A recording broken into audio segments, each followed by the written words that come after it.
नमस्कार।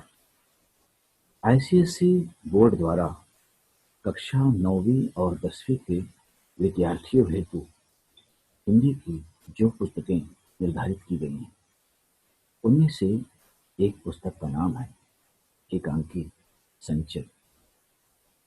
इस एकांकी संचय नामक पुस्तक में 6 पाठ हैं, यानी 6 एकांकी हैं। यहाँ मैं आपके समक्ष पाठ 2 का वाचन करने जा रहा हूँ। इस पाठ का नाम है बहू की विदा और इसके लेखक हैं श्री विनोद रस्तोगी जी। पहले हम इस पाठ के शीर्षक पर ध्यान दें। जैसा इसका नाम है बहू की विदा, इस पाठ के शीर्षक का नाम है बहू की विदा। इसमें 2 शब्द हैं। पहला शब्द है बहू और दूसरा शब्द है विदा। बहू इस शब्द से हम सभी परिचित हैं। बहू यानी कि जब एक कन्या, लड़की, किसी माता पिता की बेटी शादी के बाद जब अपने ससुराल चली जाती है तो वो वहाँ की बहू बन जाती है। अपने मायके के घर में, अपने माता पिता के घर में वो एक बेटी होती है, लेकिन जब उसकी शादी होती है तो शादी के बाद वह जब घर से विदा होकर के, यानी अपने मायके के घर से शादी के बाद विदा होकर जब अपने ससुराल के घर चली जाती है तो वहाँ की वह बहू बन जाती है। यदि उसके ससुराल वाले उसे अपनी बेटी की तरह ही प्यार दें तब तो बात ठीक होती है। जैसे कि उसके माता पिता ने उसे बहुत ही लाड़ प्यार से बड़ा किया, बड़े खुशी खुशी उसकी शादी की। लेकिन यदि अपने ससुराल जाने के बाद उसे वह सुख, वह खुशी न मिले जो उसे अपने मायके के घर में, यानी अपने माता पिता के घर में मिलती थी, उसकी जिंदगी नर्क हो जाती है।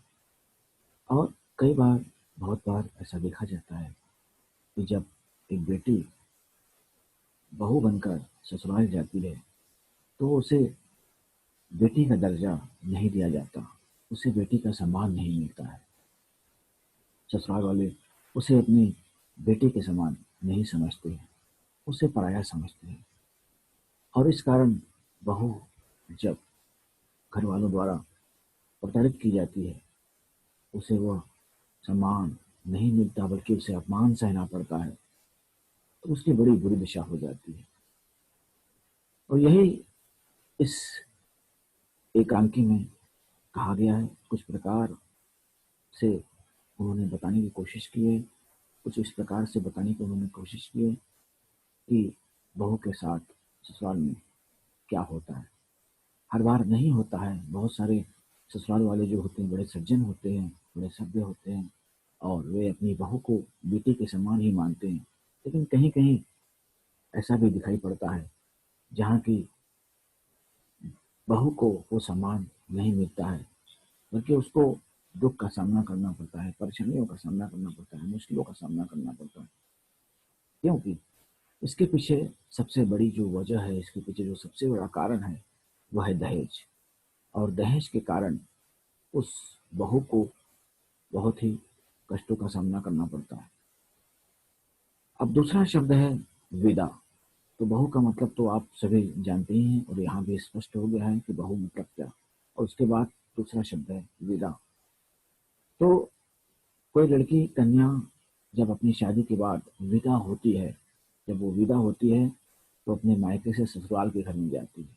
वो होती है, उस कन्या की विदा होती है, उस लड़की की विदा होती है, उस बेटी की विदा होती है। लेकिन जब वो बेटी विदा होकर अपने ससुराल आती है और जब कभी ऐसा मौका आए कि उसको अपने ससुराल के घर से अपने मायके के घर जाना होता है, उस दौरान बहू की विदा होती है। कुछ ऐसे समारोह अवसर आते हैं जिस समय की बहू को अपने ससुराल के घर से मायके के घर आना पड़ता है। उस समय उस बेटी के माता पिता को और उस बेटी को अपने ससुराल वालों से अनुमति देनी पड़ती है। उसे अनुमति देनी पड़ती है कि वह अपने मायके के घर जा सके। और जो अच्छे ससुराल वाले होते हैं वो खुशी खुशी अपनी बेटी को घर जाने की अनुमति आज्ञा दे देते हैं, उसमें वो कोई रुकावट नहीं पैदा करते हैं। लेकिन कई स्थानों पर, कई बार, ये बहुत बार कह लीजिए, ऐसा होता है कि उस बहू को उसके ससुराल वाले मायके जाने से रोक देते हैं, उसे विदा नहीं करते, तब बहू की विदा नहीं हो पाती है। तो यही इस शीर्षक का अर्थ है कि वह बहू की विदा हो रही है, किसी बहू की उसके ससुराल से विदा होने वाली है और उसे अपने मायके के घर आना है, लेकिन उसके ससुराल वाले उसे विदा नहीं करते हैं, क्योंकि उनको लगता है कि उनको सही ढंग से दहेज नहीं मिला है, उनको जितना दहेज चाहिए था उतना दहेज उनको नहीं दिया गया। इस कारण से वह बहू को विदा करने से इनकार कर देते हैं। तो यही बात यहाँ पर बताई गई है और इसके लेखक हैं श्री विनोद रस्तोगी जी, जिन्होंने कि इस एकांकी की रचना की है और बहुत ही यहाँ पर अच्छी और महत्वपूर्ण बात बताई है, एक समस्या को हमारे सामने लाया है और जो समाज की समस्याएं होती हैं उन समस्याओं को लेकर ही ये अपनी रचनाओं का निर्माण करते हैं, ये अपनी रचनाओं को मूर्त रूप देते हैं। तो इनकी हर रचना में किसी समस्या के बारे में बताया गया होता है। तो आइए हम सर्वप्रथम एकांकीकार का परिचय यहाँ पढ़ते हैं जो कि दिया गया है।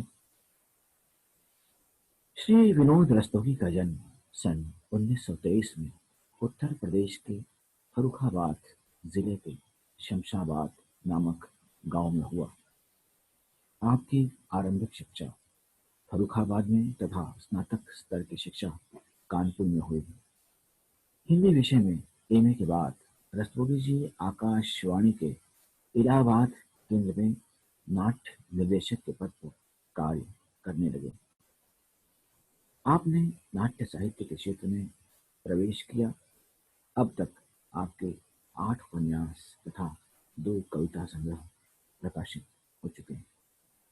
आपकी अनेक रचनाएं पुरस्कृत की जा चुकी हैं, यानी कि आपको अपने अनेक रचनाओं के लिए पुरस्कार प्राप्त हुआ है।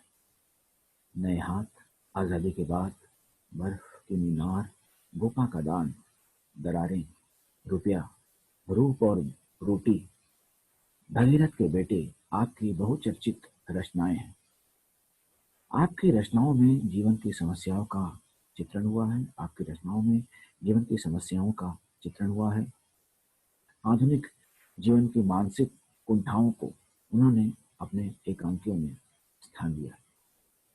अब इसके बाद पात्र परिचय है। जीवनलाल एक धनी व्यापारी, अवस्था 50 वर्ष, अवस्था यानी उम्र, एज। उसके बाद है जीवनलाल की पत्नी राजेश्वरी, अवस्था 46 वर्ष। उसके बाद जीवनलाल और राजेश्वरी का बेटा है जिसका नाम रमेश है। जीवनलाल और राजेश्वरी का पुत्र है, अवस्था 22 वर्ष। उसके बाद रमेश की पत्नी कमला है जिसकी उम्र 19 वर्ष है। प्रमोद कमला का भाई है, अवस्था 23 वर्ष, जो कि अपनी बहन कमला को लेने के लिए आया है, विदा कराने के लिए आया है। अब स्टेज को किस प्रकार से सजाया गया है, मंच सज्जा किस प्रकार से की गई है, इसका यहाँ पर वर्णन हुआ है और इस नाटक का कई बार मंचन किया जा चुका है। इसका मंच पर प्रस्तुतिकरण किया जा चुका है। कमरा आधुनिक ढंग से सजा है। सामने की ओर बाएं कोने में रेडियो और दाएं कोने में पुस्तकों का रैक है। कमरे के बीचों बीच सोफा सेट है। कमरे के बीच में सोफा सेट है। छोटे गोल मेज पर सुंदर फूलदान रखा है। कमरे में 2 द्वार हैं, यानी 2 दरवाजे हैं। सामने वाला द्वार अंदर जाने के लिए है और बाईं ओर का द्वार बाहरी बरामदे में खुलता है। दोनों पर पर्दे पड़े हैं। दाईं ओर खिड़की है जो खुली हुई है। पर्दा उठने पर जीवनलाल खिड़की के समीप खड़े हुए दिखाई पड़ते हैं।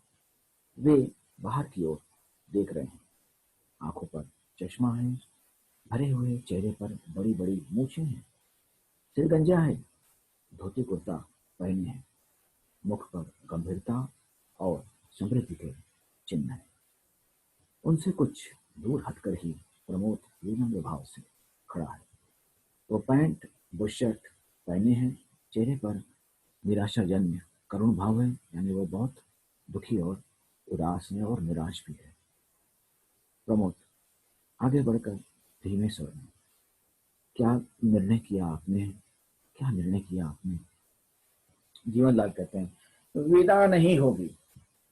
प्रमोद कहते हैं, लेकिन जरा सोचिए तो, यदि आपने विदा नहीं की तो बहन की क्या दशा होगी, उसकी क्या हालत होगी? जीवनलाल कहते हैं, मैंने उसकी दशा का ठेका नहीं लिया है। प्रमोद कहता है, देखिए, हर लड़की हर लड़की पहला सावन अपनी सखी सहेलियों के साथ हंस खेलकर बिताने का सपना देखती है। जीवनलाल कहते हैं, जानता हूँ जानता हूँ।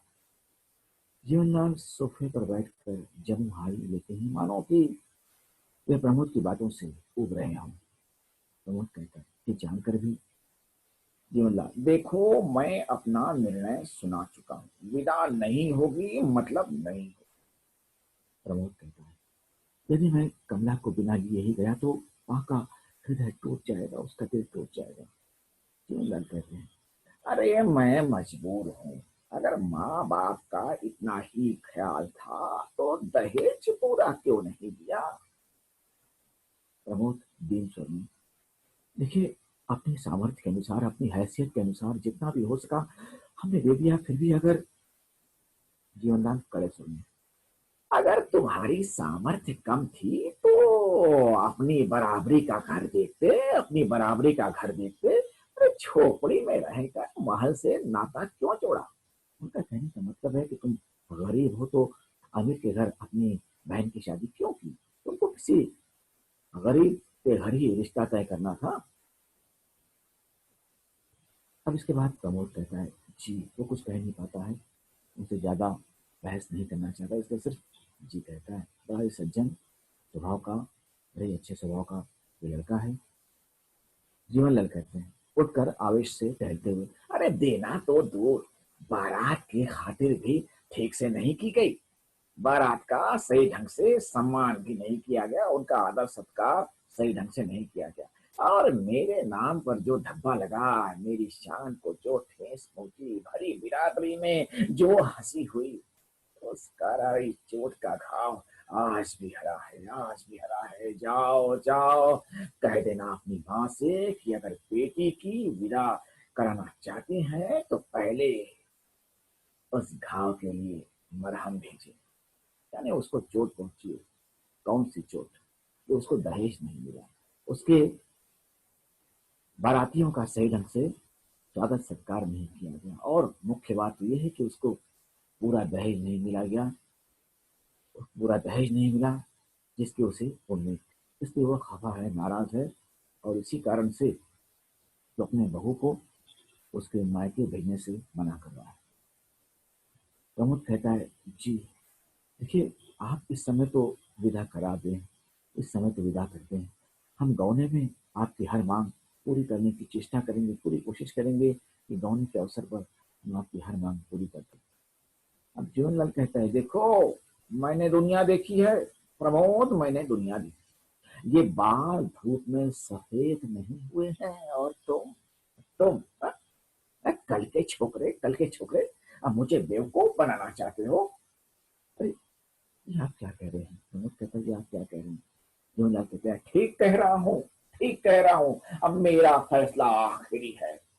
विदा तभी होगी, विदा तभी होगी जब 5,000 नगद, जब 5,000 नगद दाया हाथ फैलाकर इस हाथ पर रख दोगे, इस हाथ पर रख दोगे, 5,000 नगद।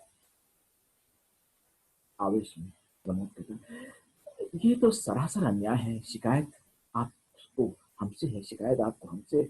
उस भोली भाली लड़के ने आपका क्या बिगाड़ा है जो विदा न करके आप उससे बदला ले रहे हैं? अगर रमेश बाबू होते, तो कहना चाहता है कि अगर रमेश बाबू होते तो विदा जरूर होती, वो कभी भी इस बात से इनकार न करती। तो कहता है, जब प्रमोद कहता है कि अगर रमेश बाबू होते तो उसकी बात को काट करके जीवनलाल कहते हैं, तो वो क्या कर लेता, तो वो क्या कर लेता, अरे मेरे सामने मुंह खोलने की हिम्मत नहीं है उसमें, वह मेरा बेटा है, मेरा बेटा है। तुम्हारी तरह बड़ों के मुंह लगने की बदतमीजी करने वाला कोई हमारा छोकरा नहीं है, समझे तुम। अपमान से मिलाकर प्रमोद कहता है, बाबूजी, बेटी वाला समझकर ही आप मेरा अपमान कर रहे हैं, किंतु यह ना बोलिए कि आप भी बेटी वाले हैं, आप भी बेटी वाले। जीवनलाल जवाब देता है, कहता है, हाँ हम भी बेटी वाले हैं, हम भी बेटी वाले हैं, लेकिन तुम्हारी तरह नहीं, तुम्हारी तरह नहीं। पिछले महीने हमने भी अपनी बेटी गौरी की शादी की है। अरे वह खातिरदारी की कि बारात वाले दंग रह गए। इतना दहेज दिया कि देखने वालों ने दांतों तले अंगुली दबा ली। उसके बाद बद निश्चित आवाज, तुम मेरी बराबरी करोगे, हैं? अरे बेटी वाले होकर भी हमारी मूंछ ऊंची है, समझे। प्रमोद कहता है, जी। जीवनलाल कहते हैं, रमेश गया है गौरी को विदा कराने, कलाई पर बंधी घड़ी देखकर, कुछ ही देर में उसे लेकर आता ही होगा, उसे लेकर, मेरी बेटी को लेकर वो आता ही होगा, और मेरी बेटी पहला सावन यहाँ बिताएगी। लेकिन तुम्हारी बहन के सपने कभी पूरे नहीं होंगे, और उसके सपनों पे खून का दाग तुम्हारे हाथों और तुम्हारी माँ की आंचल पर होगा, समझे। जंग से, देखिए, जो हमारी बहन है, क्या वो आपकी कोई नहीं है क्या, आपकी वो कोई नहीं लगती। तेजी से जीवनदार कहते हैं, अरे बेटी और बहू को एक ही तराजू पर तोलना चाहती हो, देखो बेटी बेटी है और बहू बहू, यानी वो अपनी बहू को बेटे के समान नहीं मानता, उसे पराया समझता। प्रमोद कहते हैं, ठीक है, जब आप जब आप अपनी जिद पर अड़े हैं तो विनती करना व्यर्थ है, बेकार है। रुक कर धीमे स्वर में, क्या जाने से पहले एक बार बहन से मिल सकता हूँ। जीवनलाल कहते, जरूर जरूर, क्यों नहीं, और हाँ, उसे यह भी बताते जाना कि अगली बार मेरे लिए मरहम लेकर विदा कराने कब आओगे। ऊंचे स्वर में, अरे सुनती हो गौरी की माँ, जरा बहू को भेज दो अपने भाई से मिलने आकर। सहज स्वर में, मैं तब तक देखूं कि माली के बच्चे ने झूला डाला या नहीं। द्वार की ओर बढ़ते, द्वार का पर्दा हटाकर मुड़ते हुए, गौरी के लिए झूला डलवा रहा हूँ लॉन में। जीवनलाल का प्रस्थान, प्रमोद थका सा सोफे पर बैठ जाता है। अंदर से कमला आती है, चांद से सुंदर मुखड़े पर उदासी की घटा है, हाथों में लाल चूड़ियां, रेशमी साड़ी, ब्लाउज पहने। प्रमोद के पास जाकर चुपचाप खड़ी हो जाती है, सिर नीचे आती है। प्रमोद भारी स्वर में, बैठ जाओ कमला, बैठ जाओ। कमला पास ही बैठ जाती है।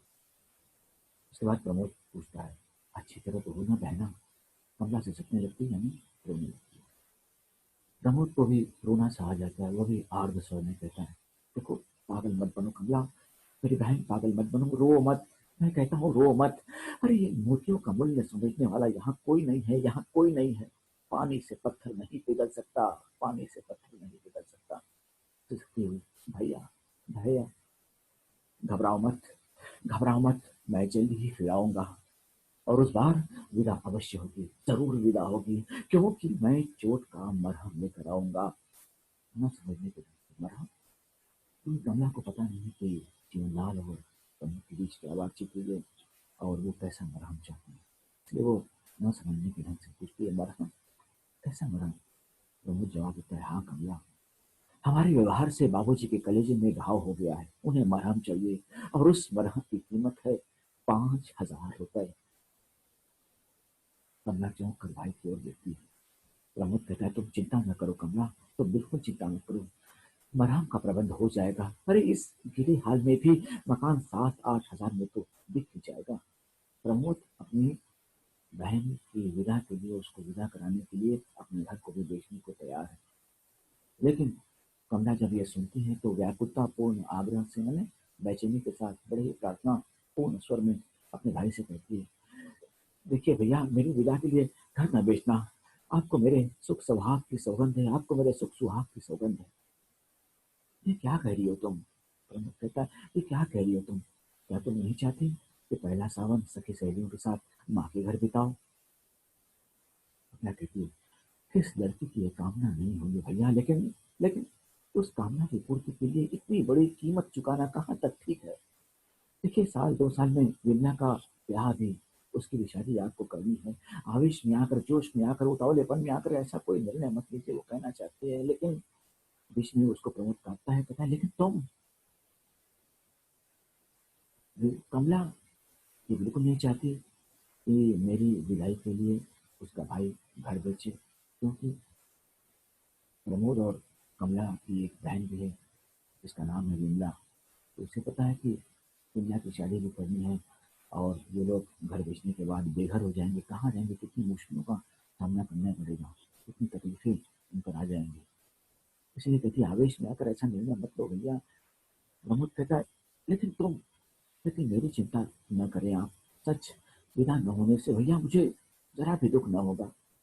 कमला, कमला कहती है, गौरी आ रही है, बहुत अच्छा स्वभाव है उसका भैया, हर समय हंसती हंसाती ही रहती है।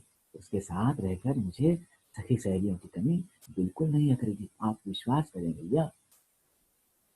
प्रमोद कहता है, लेकिन आज नहीं तो कल रुपया तो देना ही पड़ेगा।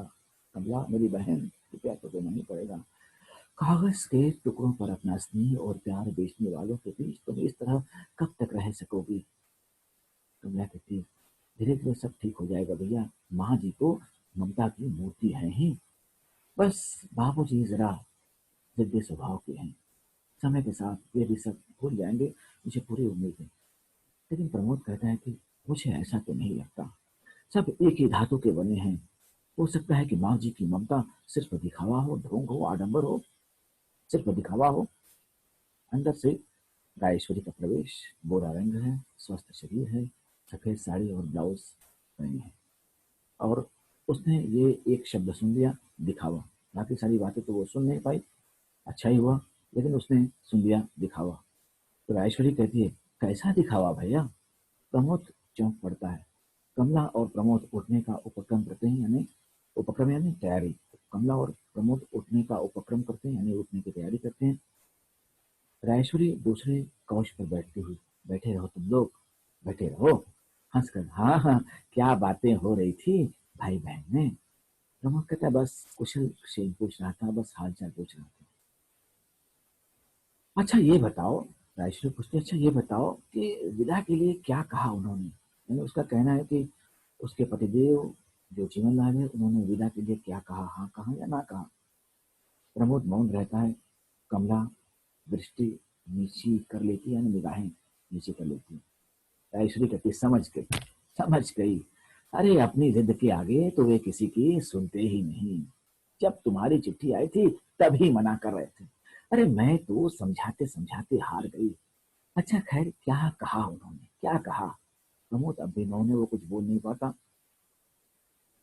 राजेश्वरी उसको कहती है कि मुझसे शर्म कैसी? अरे बेटा, मुझसे शर्म कैसी? मेरे लिए जैसे रमेश है वैसे ही तुम हो। बोलो कितना रुपया चाहते हैं वे?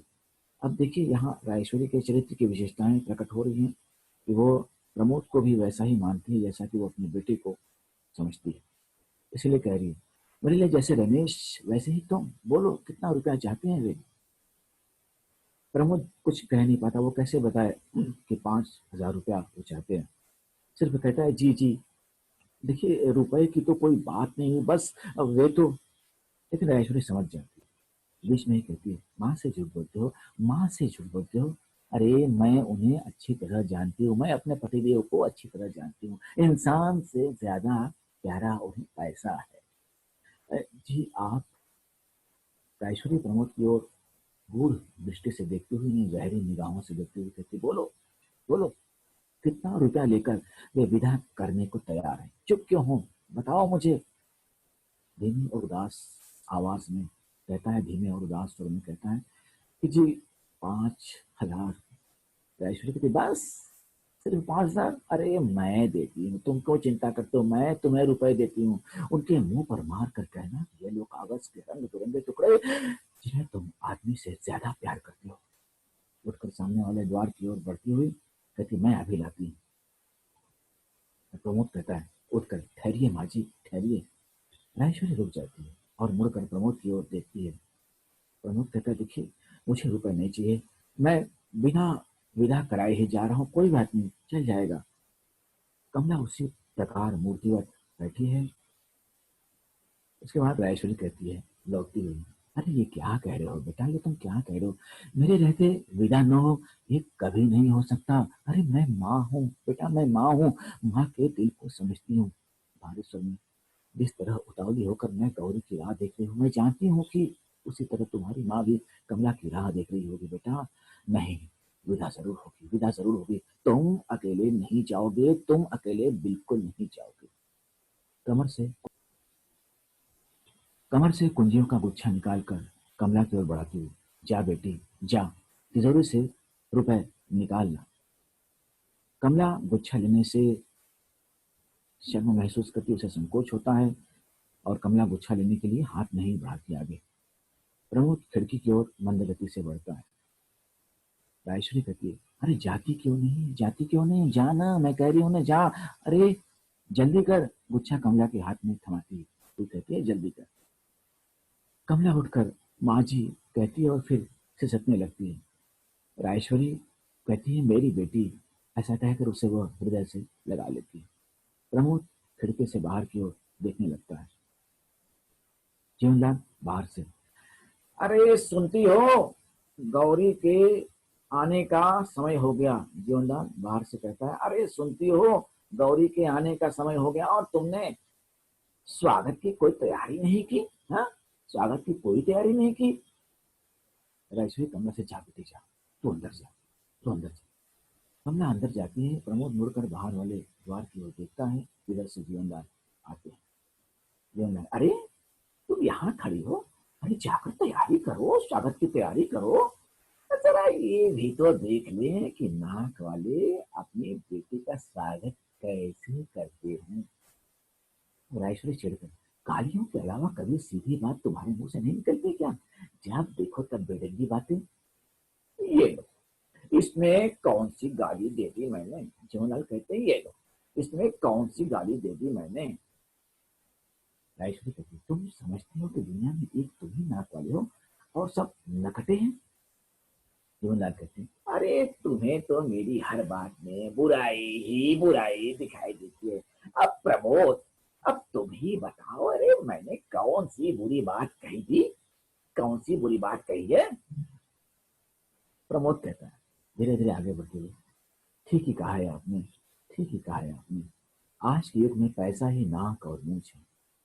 इसके पास पैसा नहीं, वह नाक मूछ होते हुए भी नकटा है, मूछ कटा है, नेपथ्य से हारने का डर होता है।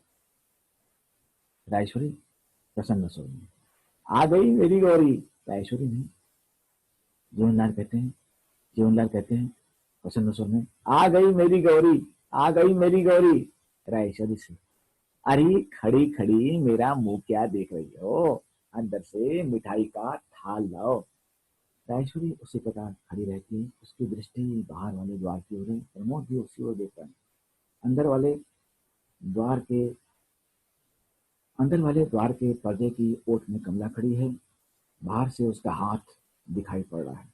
जीवनलाल बड़े उत्साह से द्वार की ओर बढ़ते हैं, तभी बाहर से रमेश आता है। इकहरे बदन का सुंदर नवयुवक है। वह पैंट और कमीज पहने हैं, हाथ में बरसाती कोट है, चेहरे पर उदासी के चिन्ह है। बरसाती कोट पोछ पर रखकर चुपचाप खड़ा हो जाता है। जीवनदान बाहर वाले द्वार का पर्दा हटाकर बाहर झांकने के बाद घबराए हुए स्वर में, गौरी कहाँ है। धीमे स्वर में रमेश जवाब देता है, वह नहीं है। जीवनदान, नहीं आई, अरे क्यों, तबीयत तो ठीक है उसकी। जी हाँ, फिर रमेश, उन्होंने विदा नहीं की। राजेश्वरी हटपट से राजेश्वरी हटपट से यानी आश्चर्यचकित होकर के हटपट होकर के कोच पर बैठ जाती है। कमला के हाथ में कंपन होता है, जिससे पर्दा भी हिल जाता है। प्रमोद बड़े ध्यान से जीवनलाल की ओर देख रहा है। जीवनलाल, जैसे किसी ने छाती पर घूंसा मार दिया, विदा नहीं की, अरे क्यों नहीं की विदा। रमेश कहता है, कह रहे थे दहेज पूरा नहीं दिया गया। जीवनलाल कहता है बिगड़ कर, अरे हमने तो जीवन भर की कमाई दे दी और उनकी नजर में दहेज पूरा नहीं दिया गया। लोभी कहीं के, लालची कहीं के। ऐश्वर्य उठकर, अब उन्हें भला बुरा क्यों कह रहे हो? बेटी वाले चाहे अपना घर द्वार बेच कर दे दें, पर बेटे वालों की नाक भाव सिकुड़ी ही रहती है। बेटी वाले चाहे अपना घर द्वार बेच कर दे दे, पर बेटे वालों की नाक भाव सिकुड़ी सिकुड़ी ही रहती है। मगर शराफत और इंसानियत, मगर शराफत और इंसानियत, जीवनलाल कहता है। रायश्वरी कहती है बीच में उसको टोक कर, अब शराफत और इंसानियत की दुहाई देते हो? अरे कुछ देर पहले तो चुप रहो तुम। जीवनलाल उसको डांटता है, कहता है चुप रहो तुम। रायश्वरी कहती बहुत चुप रही, बहुत चुप रही। अब चुप नहीं रहूंगी, अब बिल्कुल चुप नहीं रहूंगी। आखिर क्या कमी है बहू के दहेज में? मगर तुम हो कि अनसुनी करती, मेरी बेटी की विदा न करके उन्होंने मेरा अपमान किया है। मैं ऐसा जीवनलाल कहता है। रायश्वरी कहती, तुम भी तो किसी की बेटे की विदा न करके अपमान कर रहे हो किसी का। चीख कर जीवनलाल कहता है, गौरी की माँ। रायश्वरी कहती, अब भी आंखें नहीं खुली? अरे जो व्यवहार अपनी बेटी के लिए तुम दूसरों से चाहते हो, वही दूसरे की बेटी को भी दो। जब तक बहू और बेटी को एक साथ नहीं समझोगे ना, न तुम्हें सुख मिलेगा और न शांति। जीवनलाल बेचैनी से इधर उधर टहलते हैं, वे हाथ मल रहे हैं, फिर नीचे झुका है। प्रमोद रमेश के पास जाकर खड़ा हो जाता है। जीवनलाल, बहू और बेटी, बेटी और बहू, अजीब उलझन है। अरे कुछ समझ में नहीं आता। रायश्वरी उसको समझाते हुए कहती है, रायश्वरी उसको समझाते हुए कहती है कि अगर देखो, अगर हर बेटे वाला यह याद रखे कि वह बेटी वाला भी है, फिर से मैं कह रहा हूं, अगर हर बेटे वाला यह याद रखे कि वह बेटी वाला भी है, तो सब उलझने सुलझ जाएं। रायश्वरी उसको समझाने की कोशिश कर रही है। अब जीवनलाल कहते हैं, उनके समझ में कुछ कुछ आ रहा है। कहते हैं शायद, शायद तुम ठीक कहती हो, शायद तुम ठीक कहती हो। प्रमोद आगे बढ़कर धीमे स्वर में, अब मुझे आज्ञा दीजिए बाबूजी, मैं जाना चाहूंगा। चौंक कर, हैं? हाँ, मेरी गाड़ी का समय हो रहा है, मैं जा रहा हूँ। द्वार तक जाता है, फिर घूमकर, मैं जल्दी ही आऊंगा फिर बाबूजी। विश्वास रखिए, विश्वास रखिए, इस बार आपकी चोट के लिए मरहम लाना ना भूलूंगा। रुके स्वर में, ठहरो प्रमोद। जीवनलाल कहते हैं, ठहरो प्रमोद, मुझे और लज्जित ना करो, मुझे और लज्जित ना करो। अरे मेरी चोट का इलाज बेटी के ससुराल वालों ने दूसरी चोट से कर दिया है। लौटता हुआ चाचे, बाबूजी। कहते, हाँ, कभी कभी चोट भी मरहम का काम कर जाती है बेटा। रायश्वरी की ओर मुड़कर, अरे खड़ी खड़ी हमारा मुंह क्या ताक रही हो? अंदर जाकर तैयारी क्यों नहीं करती? बहू की विदा नहीं करनी है क्या? कमला का हाथ पर्दे की ओर में हो जाता है। वो हर्ष के आंसू पोंछती हुई शीघ्रता से अंदर जाती है। रमेश और प्रमोद मुस्कुराकर एक दूसरे की ओर देखते हैं। जीवननाथ मंद गति से खिड़की की ओर बढ़ते हैं और तभी धीरे धीरे यवनिका पात होता है। धीरे धीरे यवनिका पात होता है, धीरे धीरे पर्दा गिरता है और इसके साथ ही इस एकांकी का समापन होता है और यह एकांकी यहीं खत्म होती है। तो इस प्रकार से इस पाठ का मैंने वाचन कर दिया और आपने यहाँ पर देखा कि किस प्रकार से दहेज के लालच में जीवनलाल अंधा हो जाता है, लेकिन जब उसके साथ ही वही होता है, जब उसके ऊपर भी वही बीतती है, तब उसको अपनी गलती का एहसास होता है कि अरे मेरे ससुराल वाले जो गलती, मेरे ससुराल वाले हैं ना, ये मेरे बेटी के ससुराल वाले, मेरे बेटी के ससुराल वाले जो गलती कर रहे हैं, वही गलती तो मैं भी कर रहा था। तब उसको अपने गलती का एहसास होता है, उसे अपनी भूल का एहसास होता है, उसे ये महसूस होता है कि उसने बहुत बड़ी भूल की थी। और उसके बाद अपनी गलती समझ में आने के बाद वह अपने बहू को विदा करने के लिए तैयार हो जाता है। फिर उसके मन में कोई द्वेष या बुरी भावना नहीं रह जाती है। वो दहेज की बात को भूल करके अपने बहू को विदा करने को तैयार हो जाता है। और उसको जो चोट लगी थी, और उस चोट का इलाज दहेज से नहीं होता है बल्कि दूसरी चोट से होता है, जो चोट उसकी बेटी के ससुराल वालों ने उसे दी। तो इस प्रकार से वह कहता भी है कि मेरी चोट का इलाज मेरी बेटी के ससुराल वालों ने दूसरी चोट से कर दिया। तो इस प्रकार से इस एकांकी का सुखांत होता है और राजी खुशी प्रमोद अपनी बहन कमला को लेकर के अपने घर चला जाता है। कमला अपने मायके चली जाती है और इस प्रकार से हम देखते हैं कि इस कहानी का अंत बड़े ही सुख के साथ होता है। ये दुख पूर्ण एकांकी नहीं है, इस कहानी का अंत दुख से भरा हुआ नहीं है बल्कि सुख से भरा हुआ है।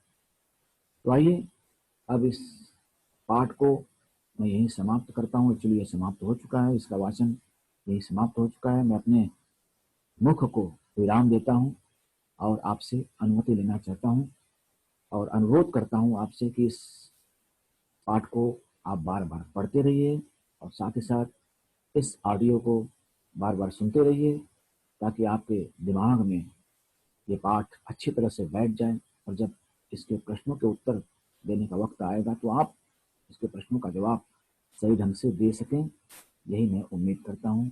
और इसी के साथ मैं आपसे अनुमति लेता हूँ। धन्यवाद, बहुत बहुत धन्यवाद।